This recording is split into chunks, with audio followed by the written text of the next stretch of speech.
Yes, beta. So in this video we are going to discuss about the type D of chapter 4.3. Typicals आ गए बेटा इस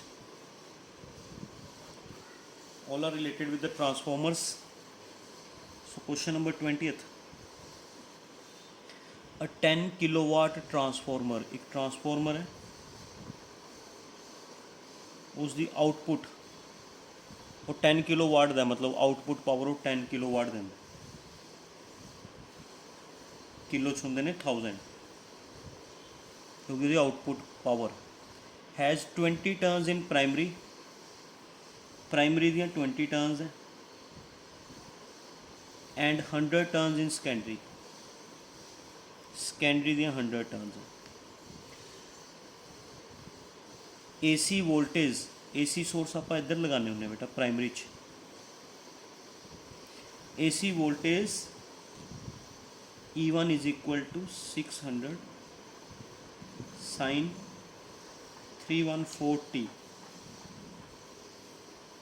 okay, सानू equation की form च दी हुई है प्राइमरी की voltage, it is the voltage of primary है ना, इक्वेशन की फॉर्म च है। तो अगर इसनू अपनी EMF की इक्वेशन नाल कंपेयर करांगे तो ये बेटा प्राइमरी की मैक्सीमम वोल्टेज आ गई 600, प्राइमरी कोयल की मैक्सीमम वोल्टेज आ गई 600 एंड ओमेगा आ गया 314 समझ आ गया है। ऑलरेडी कितना होया पहला है जा कुछ is applied to the primary नू इन्नी वोल्टेज अप्लाई की बेटा। Okay, find the maximum value of flux and maximum value of secondary voltage. एक तो सेकेंडरी की मैक्सीमम वोल्टेज फाइंड आउट करनी, मैक्सीमम नोड रिप्रजेंट्स मैक्सीमम, ठीक है। एक मैक्सीमम फ्लक्स भी फाइंड आउट करना, find the maximum value of flux link, कितना फ्लक्स लिंक्ड होएगा फाइंड आउट करना, एक सेकेंडरी की मैक्सीमम वोल्टेज फाइंड आउट करनी, ठीक है बेटा। अच्छा हम फ्लक्स का फार्मूला की होंगे BA, फ्लक्स का फार्मूला याद है BA cos थीटा, थीटा की जगह असी BA cos थीटा होंगे, theta is equal to omega t होंगे, ऑलरेडी थोनू दस्या होया BA cos ओमेगा टी। इस चों अच्छा फ्लक्स मैक्सीमम ता होएगा, फ्लक्स विल बी मैक्सीमम अगर cos omega T is maximum, cos omega T की मैक्सीमम वैल्यू 1, तो मतलब मैक्सीमम फ्लक्स का फार्मूला होया BA। तो ये ऊपर पर पुट करिए अगर तो flux is equal to maximum flux into cos omega t. थोड़ा 4-5 स्टैप समझ आ गई। फ्लक्स का फार्मूला BA cos थीटा होंगे, omega is equal to theta upon t, so theta is equal to omega t, theta जगह omega t. Flux maximum ता होएगा, flux is maximum, flux maximum ता होएगा जे cos ओमेगा टी मैक्सीमम होएगा। तो cos omega T की maximum value 1 put की, फ्लक्स मैक्सीमम, तो मैक्सीमम फ्लक्स का फार्मूला होंगे BA is known as maximum flux. तो असी ये BA की जगह मैक्सीमम फ्लक्स ऊपर पुट करता, इनू यूज़ करो, ठीक है। अच्छा हुण तुसी इंड्यूस EMF का फार्मूला आपने पढ़िया होया -NdΦ/dt होंगे। तो अगर EP ये फार्मूला प्राइमरी कोयल की फॉर्म च लगेगा बेटा, मैं इधर लिख देना EP is equal to -NP dΦ/dt, EP is equal to -NP d, आ वाला formula Faraday second law, E is equal to -N dΦ/dt, ये प्राइमरी कोयल से लगाता, प्राइमरी कोयल की EMF, प्राइमरी कोयल का टर्न्स। ओके, फ्लक्स की वैल्यू आप पुट कर दो, फार्मूला पुट करो d/dt ऑफ फाई की value phi naught cos omega t है ना, फाई नोड बाहर काट लो, माइनस साइन छड़ने छड़ दो बेटा, माइनस साइन तो सिर्फ डायरैक्शन दसदा होंगे ना, ये आ जाएगा d/dt of cos omega T. Cos omega T ਦਾ ਡੈਰੀਵੇਟਿਵ ਇੱਧਰ ਆਪਾਂ ਕਰ ਦਿੰਦੇ, ਇਹਦਾ ਬਣੇਗਾ ਸਾਈਨ ਓਮੇਗਾ ਟੀ। ਫਿਰ ਅੰਦਰਲੇ ਐਂਗਲ ਦਾ ਵੀ ਕਰਨਾ ਹੁੰਦਾ, sine omega t into omega, derivative of t with respect to t 1 ਹੁੰਦਾ। ਤਾਂ ਬੇਟਾ ਇਹ ਆ ਜਾਏਗਾ ਈ ਪੀ, ਮਾਈਨਸ ਸਾਈਨ ਛੱਡ ਦਿਓ, N P phi not omega sine omega T. N P number of turns in primary, phi not maximum flux, omega sine omega T. ठीक है, हुण ई पी की वैल्यू मैक्सीमम कदों होएगी, जदों साइन ओमेगा टी की वैल्यू मैक्सीमम, मैक्सीमम कितनी होंगी है 1, when sine omega T is maximum then EP is maximum। sin omega T की मैक्सिमम वैल्यू 1, EP की मैक्सिमम वैल्यू EP नोड। तो बेटा EP node is equal to NP phi node omega, NP नीचे लियो, EP node by NP omega, maximum flux आ जाएगी। EP node अपने को है 600, NP अपने को है 20, ओमेगा है 314, है ना, इतों मैक्सिमम फ्लक्स आ गया। This is maximum flux. मैं फिर रिपीट कर देना बेटा, ध्यान ना समझो। अब फैराडेज सेकेंड लॉ लगाया, this is Faraday's second law. ठीक है, फाई की वैल्यू पुट की जो उधर बनाई सी असी आ वाली पुट की, फाई नॉट बाहर आ गया, कोस ओमेगा टी का डेरीवेटिव करके आ लग गया, माइनस साइन निगलैक्ट करता, ये ई पी आ गया। ई पी की वैल्यू मैक्सिमम तो होगी जो साइन ओमेगा टी की मैक्सिमम वैल्यू होगी, साइन ओमेगा टी की मैक्सिमम वैल्यू पुट करती 1, ई पी की maximum value E P naught, इतों मैक्सिमम फ्लक्स कर लिया, है ना। फिर जिमें इस तो अगे E S by E P is equal to N S by N P होंगे, तो उमें आप E S naught by E P naught, N S by N P. तो इतों बेटा ई एस नोड सैकेंडरी की मैक्सिमम वैल्यू आ जाएगी N S by N P into E P naught. Values put करो, एन पी पता है देखो, एन पी आसी 20, एन एस है 100, ई पी नोड है 600। ये तीनों वैल्यूज उधर पुट होकर सैकेंडरी की मैक्सिमम वोल्टेज आ गई। तो ये पार्ट तो सौखा ही सी, बस थोड़ा जिहा कंसैप्ट बनाना सीगा बेटा। इक्वेशन तो प्राइमरी की इक्वेशन की फॉर्म च दी सी प्राइमरी वोल्टेज, उतों प्राइमरी की मैक्सिमम वोल्टेज तो ओमेगा आ गई, थोड़ा आ कंसैप्ट बनाना सी आ फॉर्म। ठीक है, थोड़ा औखा सीगा क्वेश्चन, डोंट वरी।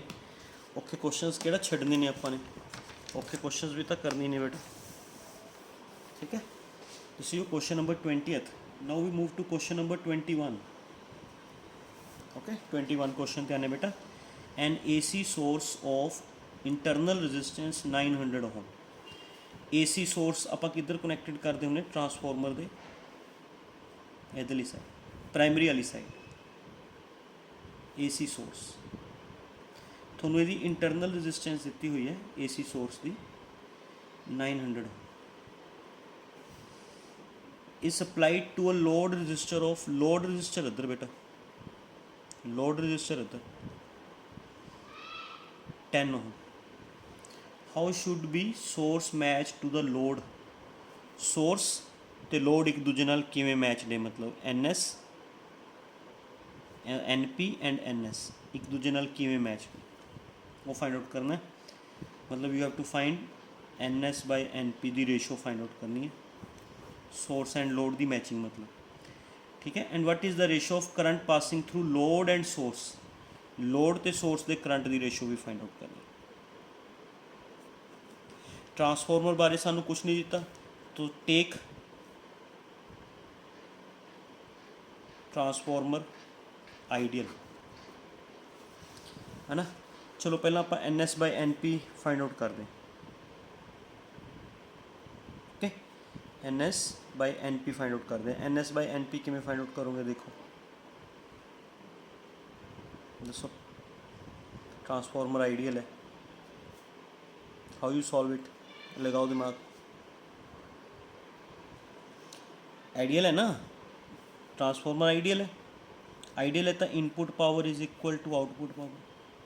पावर का फार्मूला रजिस्टेंस वाला यूज़ कर लो, रजिस्टेंस वाला यूज़ कर लो।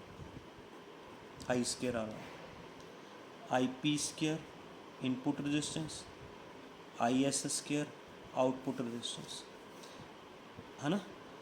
Are I by R L, I S by I P.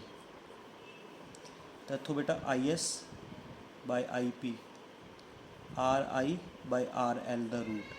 Are आई अपने को है 9000 एंड ये है 10, 0 ਨਾਲ 0 कट के 900 का रूट 30 आ गया। That means I S by I P 30:1।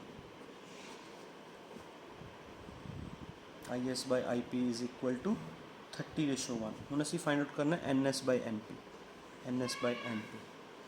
ठीक है बेटा, ये तो समझ आ गया ना ट्रांसफॉर्मर नू, क्योंकि ट्रांसफॉर्मर की एफिशिएंसी कुछ नहीं गिवन सी, तो असी ट्रांसफॉर्मर आइडियल ले लिया। आइडियल ट्रांसफॉर्मर का ईटा 1 होंगे, वो इनपुट पावर आउटपुट पावर की इक्वल होंगी है। तो असी करंट की रेशो फाइंड आउट करनी सी, रजिस्टेंस दी सी, तो असी पावर का फार्मूला करंट तो रजिस्टेंस वाला लगा लिया, है ना बेटा। करंट तो रजिस्टेंस वाला इनपुट पावर सी, input current input resistance, output power वक्त आउटपुट करंट आउटपुट रजिस्टेंस, उत्थों बना लिया रिलेशन, है ना। दूसरा हूँ आप बनाने, क्योंकि सानू पता है भी एफिशिएंसी 1 है ना। Output power is equal to input power, E S I S, E P I P. I S by I P is equal to E P by E S, ये बने। अच्छा, because E S by E P N S by N P होंगे, तो बेटा E P by E S आ गया N P by N S, reciprocal करता। तो E P by E S किस दे इक्वल आ गया, N P by N S. तो इतों I S by I P की वैल्यू कितनी थी, 30/1, 30/1 N P by N S. तो N S by N P अपने को आ गया 1/30। ऐसे फाइंड आउट करना, समझ गए। पूरे तो रिलेशन आ बन गया, है ना। इस रिलेशन तो आ फाइंड आउट करना, यदी वैल्यू इत्थे पुट करती, N P by N S आ जाएगा, एन एस रेसिप्रोकल कर दोगे, N S by N P. So this is your question number 21. Now we move to question number 22.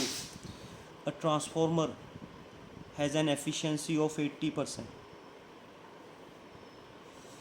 80/100.8 works at 100 volt 4 किलोवाट। मतलब इनपुट वोल्टेज इन्नी voltage से काम कर रहे बेटा, 100 वोल्ट एंड 4 किलोवाट होगी input power, 4000 watt. If secondary voltage is 200 volt, secondary voltage is 240, sorry 200 नहीं 240 volt. Calculate primary and secondary currents. Primary current find out करना है, सेकेंडरी करंट फाइंड आउट करना है। ईजी है बेटा। Input power E P I P, I P का formula बन जाएगा input power upon E P, values put करके आई पी आ जाएगा। फिर एफिशिएंसी का फार्मूला लगाओ, output power upon input power, इतों eta E P I P upon E S I S आ जाएगा। दोनों पार्ट ईजीली सॉल्व हो जाएंगे, कोई दिक्कत नहीं है बेटा। क्वेश्चन आसान है, ये क्वेश्चन तो ऑलरेडी आपने पहले किया हो। This is your question number 22। ठीक है, now we move to question number 23। Question number 23, an AC voltage of 200 volt is applied to primary of a transformer. Primary ਨੂੰ वोल्टेज देती बेटा 200 volt and voltage of 2000 volt is obtained across a secondary. Secondary the voltage 2000 volt. Calculate the ratio of current through primary and secondary. Current through primary and secondary the ratio find out करनी है बेटा। अच्छा, transformer बारे नहीं दिता तो take transformer ideal.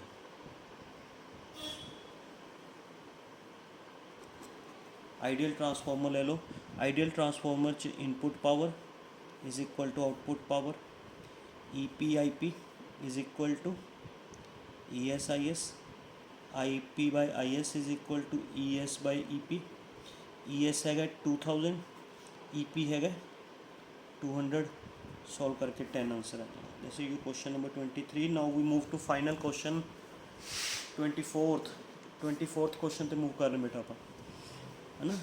24th question, a step down transformer converts a voltage of 2000 volt into 200। एक step down transformer है, ये 2000 वोल्ट ਨੂੰ 200 वोल्ट ਚ कन्वर्ट कर रहे हैं।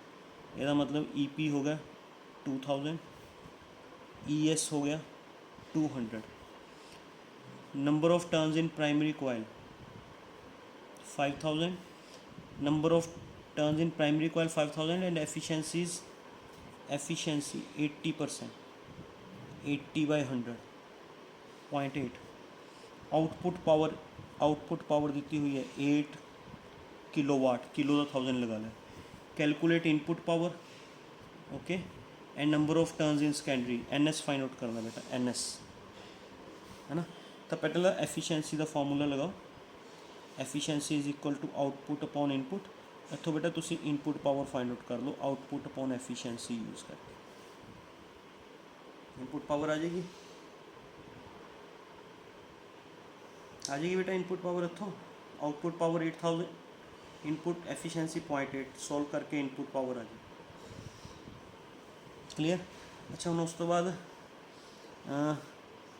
आउटपुट पावर, अच्छा एन एस फाइंड आउट करना है, एन एस, ई एस पता है, ई पी पता है, एन पी पता है, बस वो तो फिर ईजिली फाइंड आउट हो जाएगा। अच्छी कर देना, E S by E P, N S by N P.